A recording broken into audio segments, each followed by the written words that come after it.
अब दोबारा नहीं लड़ पाएंगे प्रत्याशी पंचायत चुनाव। पंचायत चुनाव में हुई नोटा की एंट्री। नोटा जीता तो चुनाव हो जाएगा रद्द।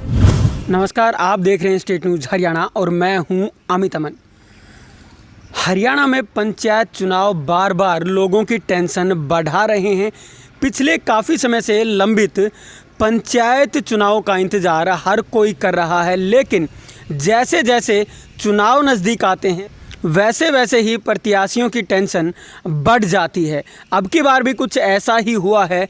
एक अखबार में छपी खबर के अनुसार अब की बार चुनाव में ईवीएम में नोटा की भी एंट्री होने वाली है और पंचायत चुनाव में नोटा की एंट्री होना प्रत्याशियों के लिए खतरे की घंटी बताया जा रहा है, क्योंकि इसका असर सीधे जिला परिषद चुनाव, पंचायत चुनाव और ब्लॉक समिति चुनाव पर पड़ने वाला है, क्योंकि उनके साथ में नीचे एक नोटा का बटन भी होगा और नोटा के बटन पर ज़्यादा वोट डलने की परिस्थिति में दोबारा से चुनाव होंगे और उस समय पे जो हारे हुए प्रत्याशी होंगे वो दोबारा से चुनाव नहीं लड़ पाएंगे।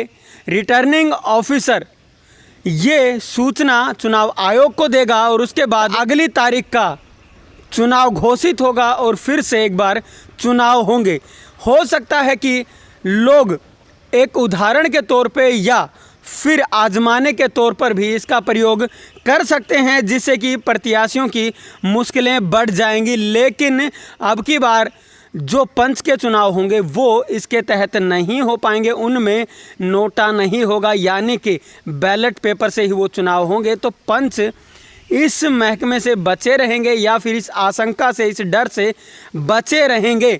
अभी कुछ ही दिन पहले ही राज्यपाल का भी बयान आया था और लगातार जो कयास है वो लगाए जा रहे हैं।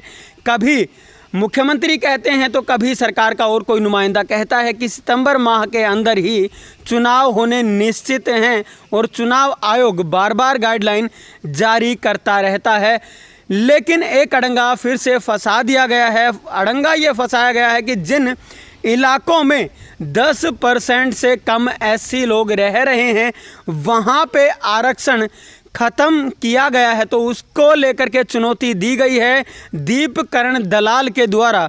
तो अब इसको लेकर के क्या माजरा बनता है, क्या कुछ आगे चल के क्या संभावनाएं बनती हैं, उन पे तो अटकलें लगी हुई हैं। लेकिन अभी लग तो यही रहा है कि सितंबर माह के अंदर ही चुनाव हो जाएंगे। नमस्कार, धन्यवाद, जय हिंद, जय भारत।